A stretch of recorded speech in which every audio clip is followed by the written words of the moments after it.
తెలంగాణ ప్రభుత్వ ఉద్యోగులకు 42% ఫిట్మెంట్తో పీఆర్సీని అమలు చేయాలని గెజిటెడ్ యూనియన్ అధ్యక్షులు ఏలూరి శ్రీనివాసరావు అన్నారు.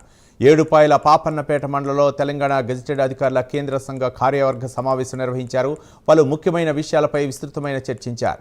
రెండవ పీఆర్సీని వెంటనే అమలు చేయాలని తీర్మానించారు. పెండింగ్లో ఉన్న 5 DLను విడుదల చేయాలని తీర్మానించినట్లు శ్రీనివాసరావు తెలిపారు.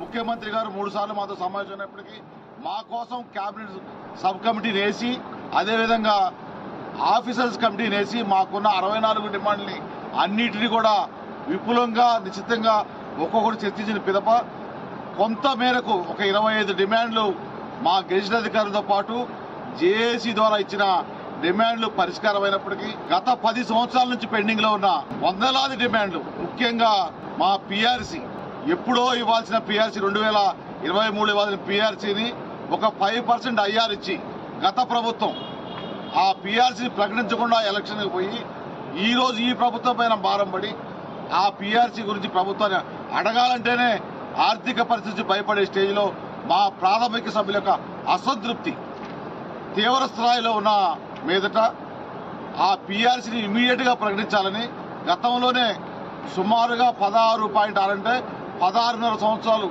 3 పీఆర్సీలు తెలంగాణ ఉమ్మడి ఆంధ్రప్రదేశ్లో ఉన్న తెలంగాణ ఎంప్లాయీస్ నష్టపోయారు.